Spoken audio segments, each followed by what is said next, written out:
is a girl so lovely to me. She is the reason I dare to believe love can be simple, pure and good sometimes.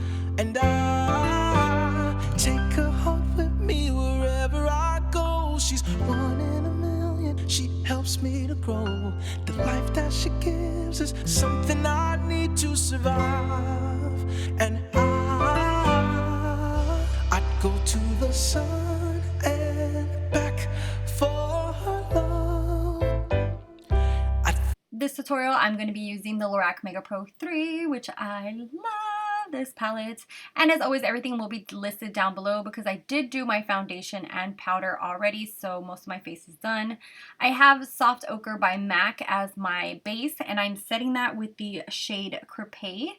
From the palette, it is just a very matte, neutral beige color, and this is just going to help set our base and give us something really nice to transition into.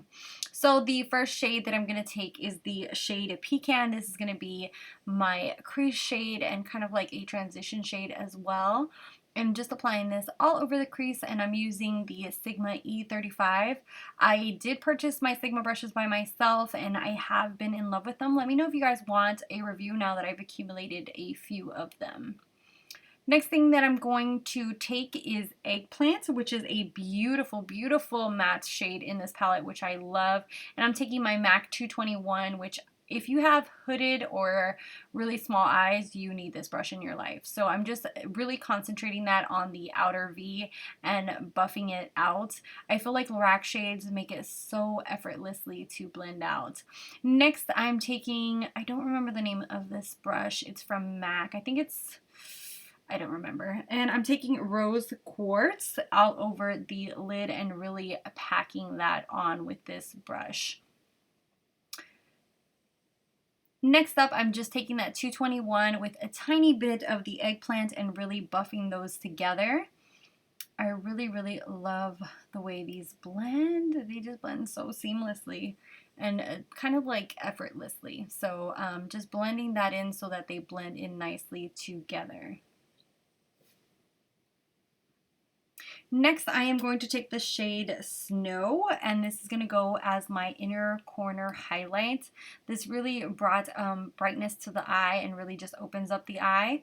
And then what I do is take a little bit of the Rose Quartz and just blend in where they meet. I did get a little bit of fallout, so I was just taking another Sigma brush that I bought and just kind of swept away the excess that fell on my face. So underneath the lash line, I'm taking the shade Rust, and just applying that really, really close to the lash line with an IT Cosmetics brush. This is kind of like their pencil brush. I forgot the name of it, but I absolutely love this brush, just how soft it is, and it does a really good job at blending underneath that lash line as well. So just taking Rust all the way across.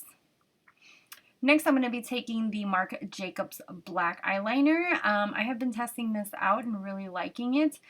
This was actually the birthday gift for the Sephora VIB, so that's why I have it. I'm not sure if I would actually pay the $25 as of yet.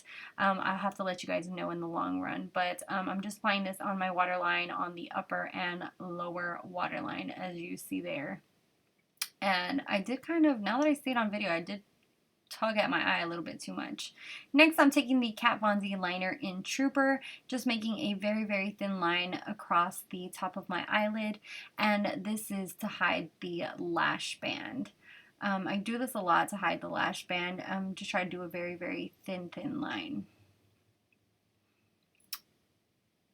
So I'm taking my Rimmel Lash Accelerator just to add a little bit of volume and give my lashes some length before I put the false lashes on. I actually prefer to do it opposite now. I like to apply lashes now and then put mascara on. I just find that that has made it a lot easier for me to apply just because my lashes tend to really curl up, so it's easier for me if I do it beforehand.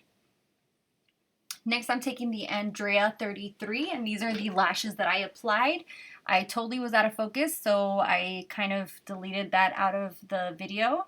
And next, I'm going to be taking, this is the MAC what is it called? The MAC Emphasize powder, and that is what I'm actually contouring with.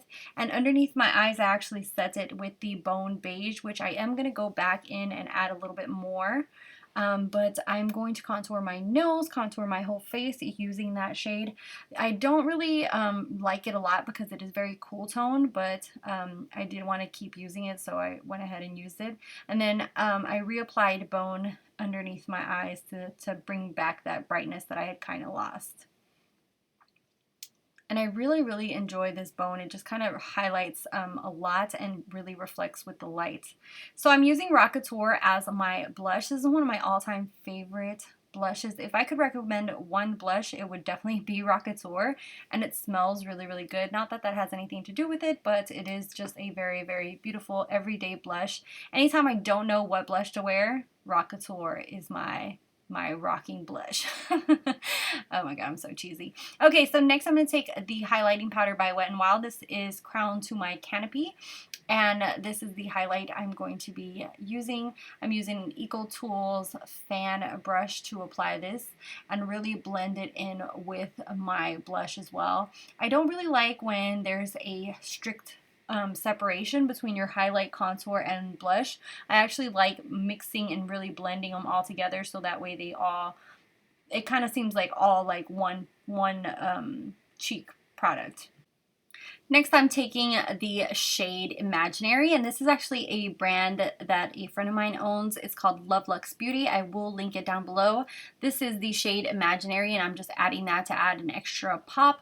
Definitely check out, especially her highlights. They are amazing. I need to do a full-on review and swatches for you guys, so we'll be working on that very, very soon, but definitely check out her stuff. Nikki is amazing. Okay, so next thing I'm using is BFF2. I've love this lip liner. It's just great for every day, and I've been obsessed with Colourpop's lip liners. They're just so creamy, so nice, and it really helps define my lips. I feel like my lips are very uneven, and lately I've been lining the crap out of them to really even them out.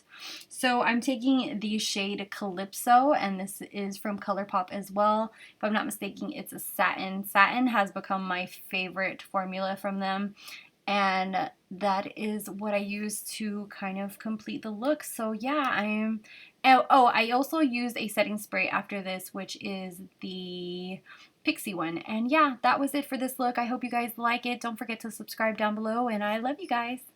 Bye guys.